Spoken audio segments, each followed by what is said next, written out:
tudo beleza? Gente, nesse vídeo a gente vai falar a respeito de uma relação entre dois elementos, pressão arterial e função renal.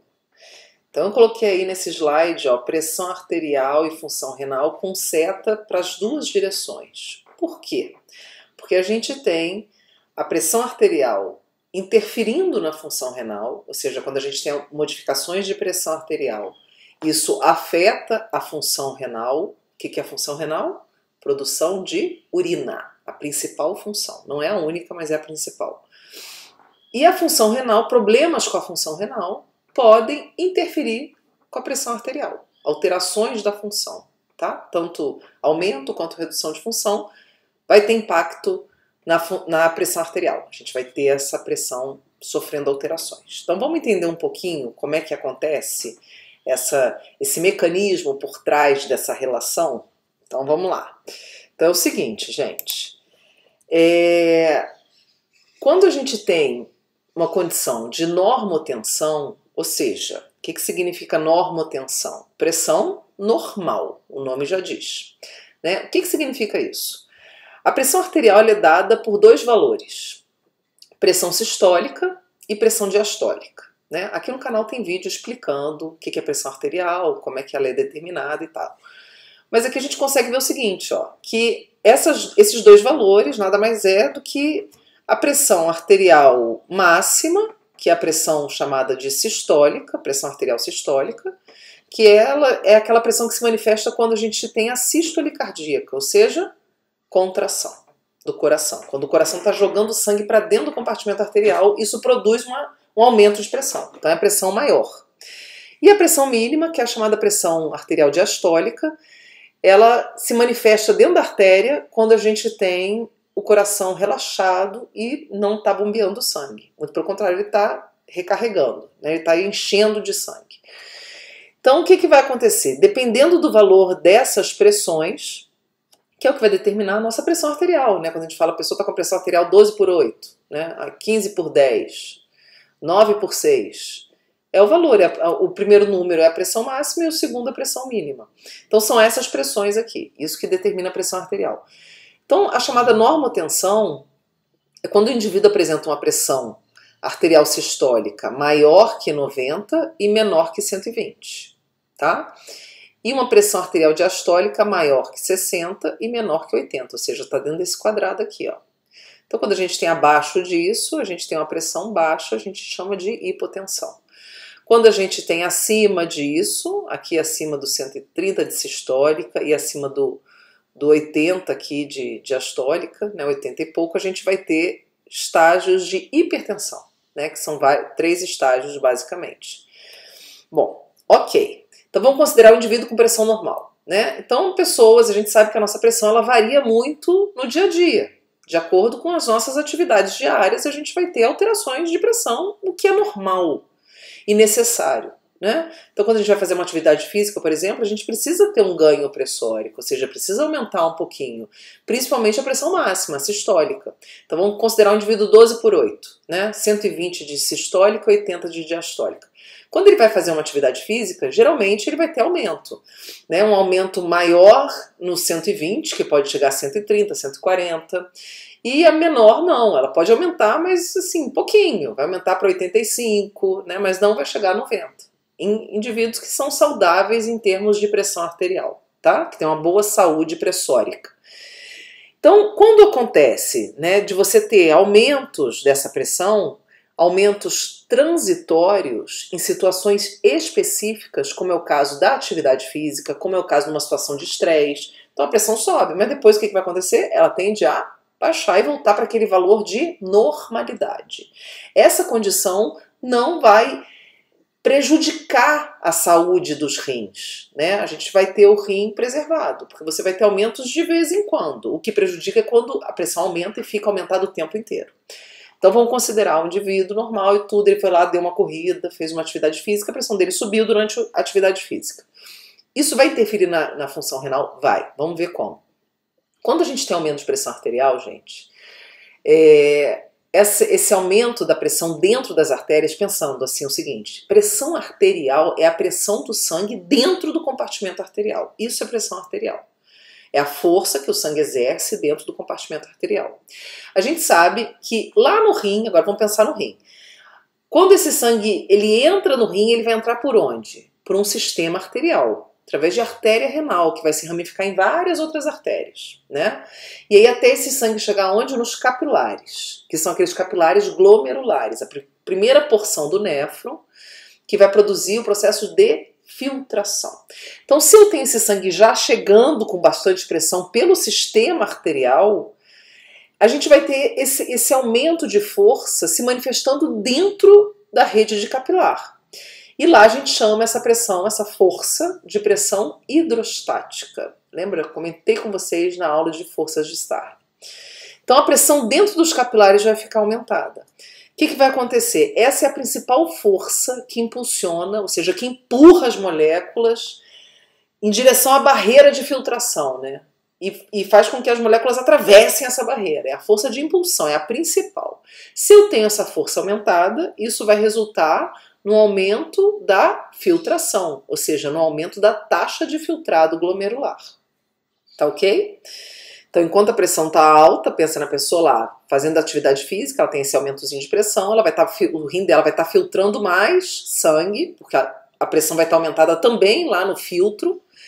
E aí, quando a gente tem aumento da taxa de filtrado glomerular, a gente vai ter aumento do débito urinário, né? Já que a taxa de filtrado determina diretamente o débito urinário. Tá ok? Quanto mais filtra, mais urina é produzida no final. Então, a gente consegue visualizar isso aqui, olha só. Então aqui nesse eixo, né, pressão arterial e aqui o débito urinário. Então o que a gente verifica aqui? Que quando a gente tem aumentos de pressão arterial, isso vai produzir um aumento do débito urinário lá, produzindo essa curva aqui para cima, tá?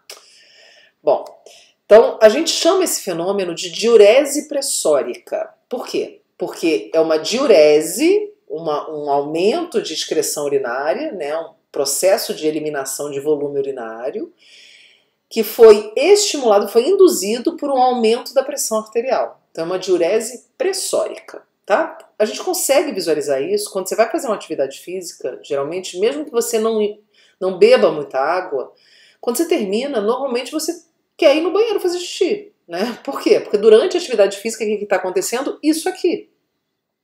Então você termina a atividade física com um volume de urina maior aonde? Na bexiga urinária. E isso vai estimular nervos e tal, que vai produzir a micção.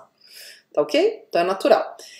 Bom, por que isso acontece, gente? Olha só.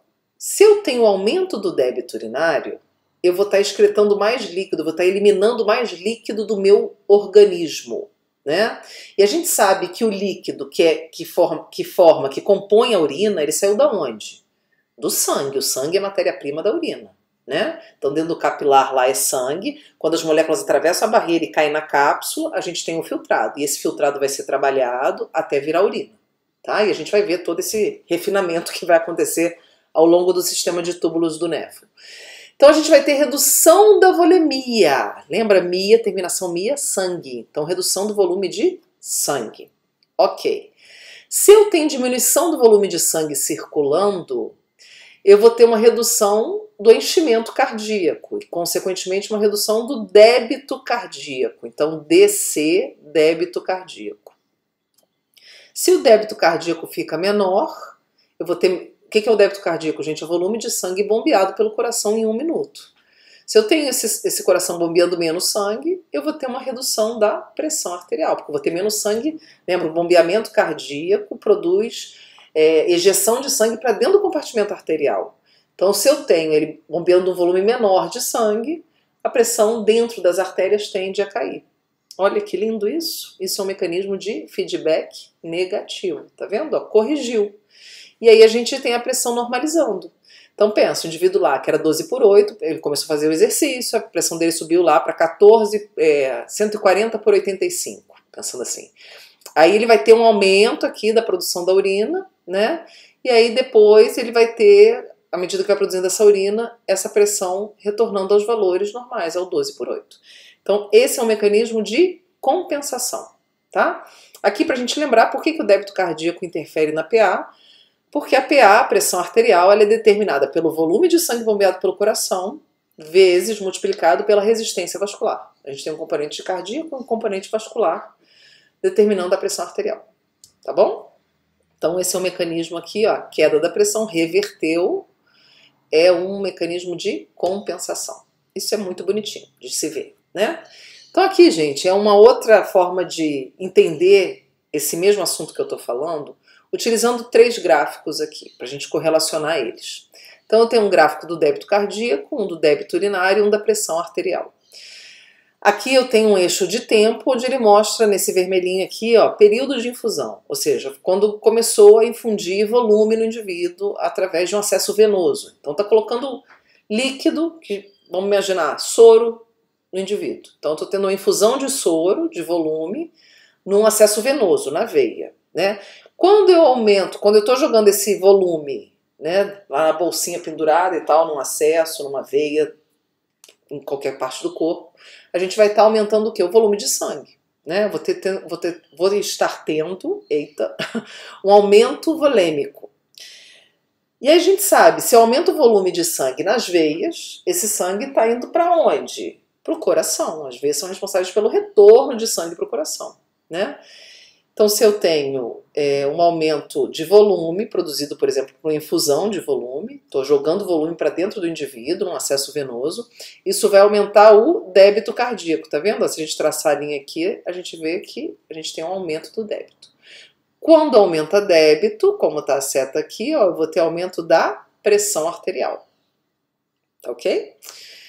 E quando eu tenho aumento de pressão arterial, eu vou ter um aumento do débito urinário, né? Porque eu vou ter mais sangue circulando com mais pressão, e essa pressão ela vai ser grande lá dentro do capilar glomerular, maior taxa de filtrado, maior débito urinário. Ok. Quanto maior for esse débito urinário, mais volume a gente vai descartando, né? Então, por isso que a infusão de volume depende, é importante que o indivíduo tenha uma boa saúde renal, porque se ele não tiver, essa pressão vai subir e não vai cair. Quando ele tem uma boa saúde renal, o que acontece? Ele vai produzir bastante urina e isso vai levar à queda da pressão. Então a gente vai ter essa pressão normalizando, né? Lembrando que essa queda ela vai depender do quê? A gente vai ter uma redução do volume de sangue no corpo, porque a gente vai ter uma queda de volume devido ao débito urinário aumentado. A gente está jogando fora líquido, isso vai diminuir o volume de sangue circulando, diminui o débito cardíaco, que vai diminuir a pressão arterial. Então estão vendo que é uma via de mão dupla, né, essa relação? Um interfere no outro. Quando aumenta a pressão, aumenta o débito. Quando aumenta o débito, diminui a pressão. Então a gente tem uma compensação, tá? Bom, então é o seguinte, agora vamos entender em situações alteradas, em anomalias, anomalias pressóricas. Tá? Então, em situação de hipotensão e hipertensão. Bom, então a gente vai ter a função renal sendo alterada quando o indivíduo tem pressões que não é a normotensão, né? Então isso pode alterar a função renal e pode alterar também a própria pressão e a própria saúde renal. Vamos entender isso aqui, ó. Então, na hipotensão, que é uma situação que a gente tem queda de pressão arterial, é quando a pressão arterial está sistólica menor que 90 e diastólica menor que 60. O que vai acontecer, gente? Eu vou ter a história invertida, né, do que a gente viu antes. Quando a pressão cai, eu vou ter essa pressão caindo também aonde? Lá na rede de capilar, né? Por quê? Porque eu vou ter redução da perfusão renal. Quando a pressão arterial está baixa, eu tenho redução da perfusão sanguínea em diversos tecidos do corpo, inclusive no rim, tá? Então eu vou ter redução de fluxo sanguíneo. A perfusão é o fluxo de sangue, a quantidade de sangue que está chegando, que está passando por um tecido. Então quando a pressão cai, eu diminuo esse fluxo, esse movimento do sangue pelos tecidos. E aí quando eu tenho essa queda da perfusão renal, menos sangue entrando no rim, eu vou ter redução da pressão hidrostática, a pressão dentro do capilar vai estar diminuída, porque tem um volume pequeno, menor de sangue, e isso vai levar aqui a uma redução da taxa de filtrado glomerular, a nossa TFG, ok?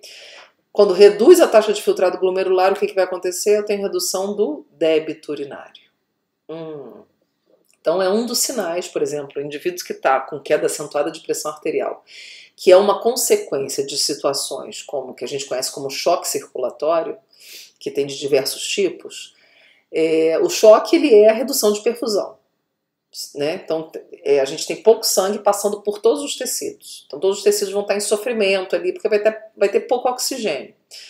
E o interessante é que no rim a gente consegue observar isso através da análise do volume de urina produzido. Quando você tem uma queda desse volume de urina, isso chama atenção, liga um sinalzinho de alerta, porque significa que o indivíduo ele pode estar numa situação de hipotensão severa produzida por um choque, por exemplo, tá? Então, isso não é bom, né? Porque quando cai débito urinário, significa que a gente reduz a excreção de todo aquele lixo que precisa ser jogado fora, tá? Lixo que eu digo moléculas tóxicas e moléculas em excesso, e isso vai levar uma bagunça no funcionamento do corpo. Então, uma situação aguda, né, geralmente a hipotensão ela produz isso de forma muito rápida, uma hipotensão severa, tá? Na hipertensão, vamos ver na situação contrária agora, né? Então, no indivíduo que tem hipertensão, ou seja, ele está com a pressão alta o tempo inteiro, né? O indivíduo que é normotenso, ele vai ter a variação de pressão naquele intervalo que eu comentei com vocês, de acordo com o que ele faz no dia a dia, está dormindo, está deitado, a pressão tende a diminuir um pouco, levantou, a pressão tende a aumentar, né? Fez atividade física, a pressão aumentou novamente, após uma refeição, geralmente a pressão tende a cair, então você tem essas atividades interferindo. Na hipertensão, o indivíduo está sempre com a pressão alta, ele está sempre com a pressão sistólica acima de 13 e a diastólica acima de 9. Sempre, sempre, sempre, independente do que ele está fazendo. Então, o que vai acontecer, gente? Nesses casos de indivíduos que têm essa pressão sempre alta, aí a gente pensa, opa, tem a pressão sempre alta, então vai produzir xixi à beça, né? Não é assim não, tá?